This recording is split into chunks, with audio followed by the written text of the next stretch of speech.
This is the electronics workshop of the Royal Academy of Art in The Hague. This is called the Hague Lab.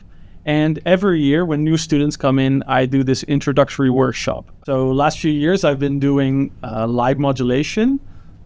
This is where we use a solar panel like this one to transfer light into sound, and that can be kind of fun. So for instance, these lights transfer to, electricity through the solar panel and then to the stereo. They make this weird sound. If I have this lamp, I can even hold my solar panel in front of it. So now I have the sound from my computer going through an amplifier to the lamp, and the lamp is basically transmitting the sound as light waves, and that we can pick up with the solar panel again. So if I hold my paper in front of it, it's gone, and now it's there. Wink, wink, wink.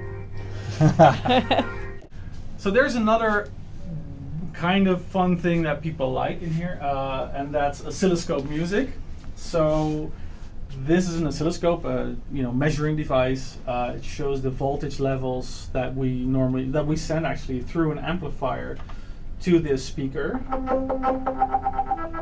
And these voltage levels have been hacked. This is by an artist. The sound you're hearing is a track called Spirals, I think, by an artist called Jero Beam Fenderson. And he hacked the sound levels of this music so that they show this animation on the oscilloscope.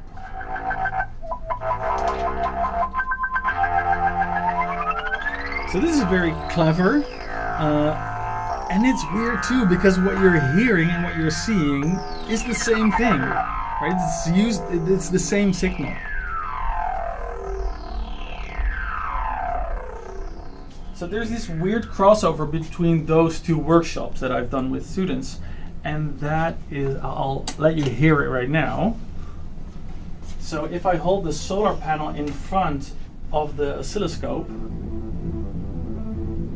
I hope you can hear it because it's not a loud signal. Yeah, let's go to stereo. So yeah, that's where it's actually coming from.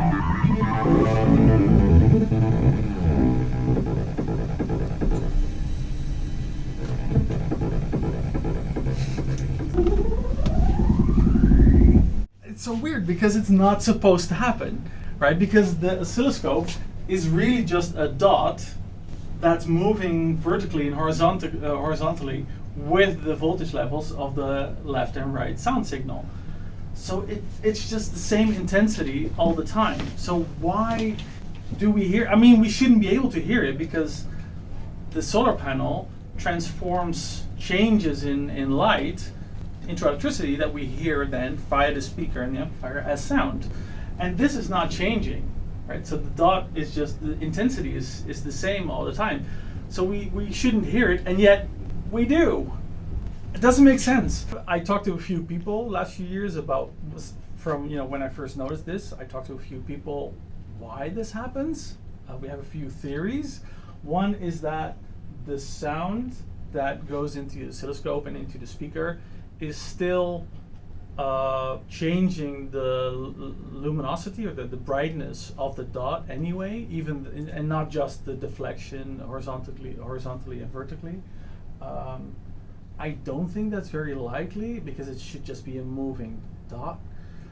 The other theory has to do with the solar panel. So there's different parts here, right? So if you have a laser light and you shine it over the solar panel, you still hear a bit of a rubbing sound. It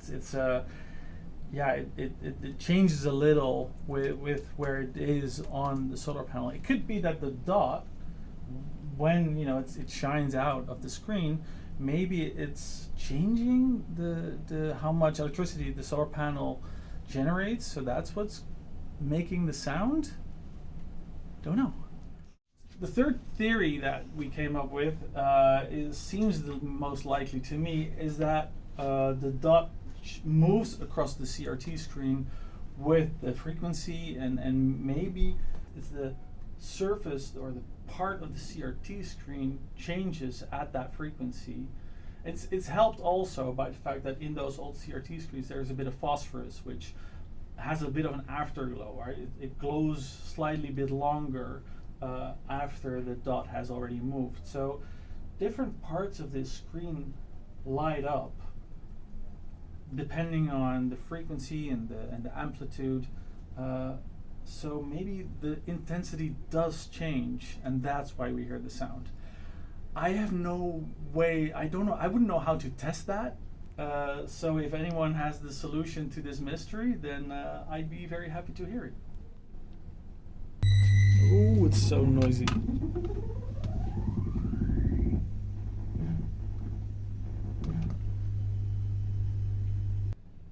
So I always start with so. I don't know why I do that. I do that. It's very Dutch. So, eh? So,